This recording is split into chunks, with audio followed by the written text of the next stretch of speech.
Honda Hornet 2.2 2025 সালের যে নতুন মডেলটা আছে এটা নিয়ে আসলে সবারই প্রশ্ন যে এই বাইকটা আসলে কবে নাগাদ বাংলাদেশে আসবে। আজকের ভিডিওতে আসলে এই সম্পর্কে বিস্তারিত আলোচনা করব। এর পাশাপাশি হচ্ছে আপনার এই বাইকটাতে আপনার কি পরিবর্তন পাবেন বিগত মডেলের থেকেও, তার পাশাপাশি বাইকটা যখন আপনার বাংলাদেশে আসবে তখন এটার প্রাইস কেমন হতে পারে তার সবকিছুই কিন্তু জানাবো আজকের এই ভিডিওতে।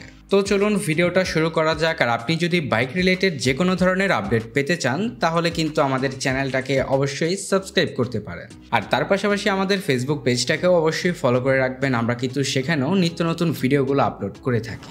যাই হোক, প্রথমে আমরা বাইকটার লুকস অ্যান্ড ডিজাইন এবং এর বিল কোয়ালিটি নিয়ে যদি কথা বলি, এই বাইকটা কিন্তু আপনার দেখতে বিগত মডেলের মতো হলেও কিন্তু এটার ডিজাইন প্যাটার্নে আপনারা কিছুটা হলেও পরিবর্তন পাবেন। মানে বাইকটার ফ্রন্টে যদি আপনারা লক্ষ্য করেন তাহলে এখানে দেখবেন যে এখানে কিন্তু কিছুটা পরিবর্তন করা হয়েছে। মানে বিগত মডেলের বাইকটার সাথে কিন্তু এটার হেডল্যাম্প সেকশনে তেমন একটা মিল পাবেন না। এছাড়া হচ্ছে আপনার বাইকটাকে বিগত মডেলের থেকেও একটু মাস্কিউলার করা হয়েছে, তার পাশাপাশি টুকটাক গ্রাফিক্সেও কিন্তু পরিবর্তন পাবেন। তো মোটামুটি ডিজাইন প্যাটার্নে কিন্তু এই দিকগুলোই পরিবর্তন করা হয়েছে। এরপরে হচ্ছে এটার বিল কোয়ালিটি নিয়ে যদি কথা বলি, বাইকটার বিল কোয়ালিটি কিন্তু হচ্ছে আপনারা ভালোই পাবেন। মানে বিগত মডেলের থেকেও এটার বিল কোয়ালিটিকে ইমপ্রুভ করা হয়েছে। এই বাইকটাতে হচ্ছে আপনার একটা জিনিস অবশ্যই কিন্তু পরিবর্তন করা উচিত ছিল, আর সেটা যদি বলতে যাই সেটা হচ্ছে আপনার এই বাইকটার হেডল্যাম্প সেকশনে।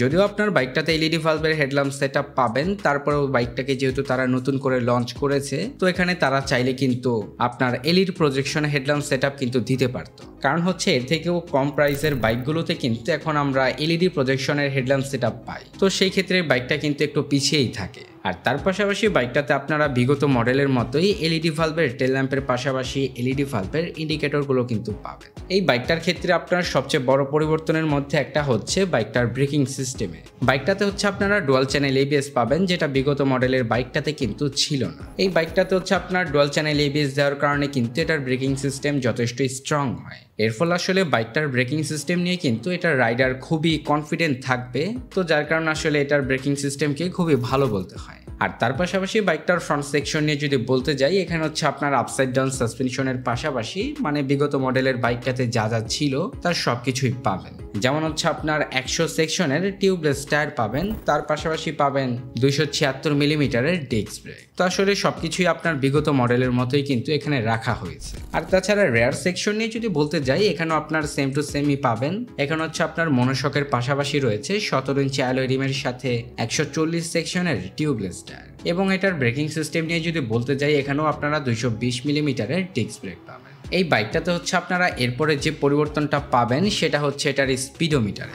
বাইকটাতে আপনারা স্পিডোমিটার হিসেবে পাবেন সিঙ্গেল পার্ট হ্যান্ডেলবারের সাথে ফুললি ডিজিটাল স্পিডোমিটার। আসলে এটা হচ্ছে আপনার একটা টিএফটি স্পিডোমিটার, যেটা কিন্তু আপনার দেখতে খুবই ভালো লাগে। তার পাশাপাশি এটা হচ্ছে আপনার খুবই কালারফুল, যার কারণে আসলে এটা দেখতে কিন্তু ওভারঅল ভালোই লাগে। আর তার পাশাপাশি কিন্তু টিএফটি স্পিডোমিটারগুলোতে আপনারা ফিচার কিন্তু মানে ভরপুর পাবেন, যতগুলো আর কি ফিচার থাকে এখানে আপনারা কিন্তু সবগুলো ফিচারই পাবেন। এরপরে হচ্ছে আপনার বাইকটার ইঞ্জিন সেকশন নিয়ে যদি বলতে যাই, এখানেও আপনারা কিন্তু টুকটাক পরিবর্তন পাবেন। মানে ফুললি যে পরিবর্তন করা হয়েছে ব্যাপারটা ওই রকমেরও না।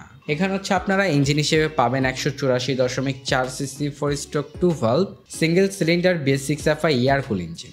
এখানে বাইকটার ক্ষেত্রে অবশ্যই কিন্তু বাইকটার কুলিং সিস্টেমে পরিবর্তন করা উচিত ছিল। মানে এখানে কিন্তু আপনার বিগত মডেলের মতোই তারা দিয়েছে, এখানে আপনারা এয়ার কুলিং সিস্টেম পাবেন। তো আমার মনে হয় বাইকটাতে কিন্তু এই এয়ার কুলিং সিস্টেমটাই কিন্তু পরিবর্তন করা উচিত ছিল।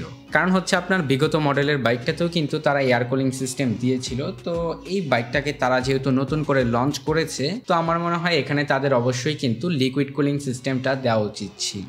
যাই হোক, বাইকটার ইঞ্জিনের দিক থেকে বলতে গেলে কিন্তু এই দিকটা তাদের অবশ্যই পরিবর্তন করা উচিত ছিল।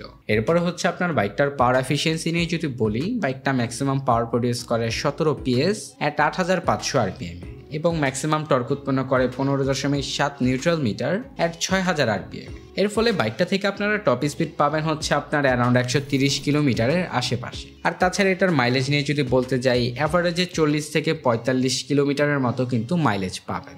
আর তাছাড়া বাইকটার স্পিডকে মেনটেন করার জন্য কিন্তু এটাতে আপনারা পাবেন 5 স্পিড গিয়ার বক্স।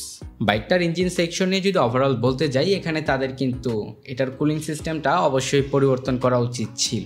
এছাড়া মোটামুটি এটার ইঞ্জিন সেকশনটাকে কিন্তু ভালোই বলা যায়। বাইকটার কিছু ফিচার নিয়ে যদি বলি, বাইকটাতে হচ্ছে আপনারা ট্র্যাকশন কন্ট্রোল সিস্টেমের পাশাপাশি স্লিপার ক্লাচ, এমনকি সাইড স্ট্যান্ড কাট অফ সেন্সরও কিন্তু পাবেন। এখন হচ্ছে আসলে বাইকটার যে মেইন বিষয়, মানে বাইকটা কবে নাগাদ বাংলাদেশে আসবে। আসলে ইন্ডিয়ান মার্কেটে যখন একটা বাইক সাধারণত লঞ্চ করা হয়, তখন সেটা বাংলাদেশে আসতে কিন্তু মিনিমাম 7 থেকে 8 মাসের মতো কিন্তু সময় লাগে। তো বাইকটা যেহেতু আপনার কয়েক মাস আগেই ইন্ডিয়ান মার্কেটে লঞ্চ করা হয়েছে, তো এটা আপনার বাংলাদেশে আস্তে আস্তে কিন্তু প্রায় বছরের শেষের দিকে আপনার এই বাইকটা বাংলাদেশে পাবেন।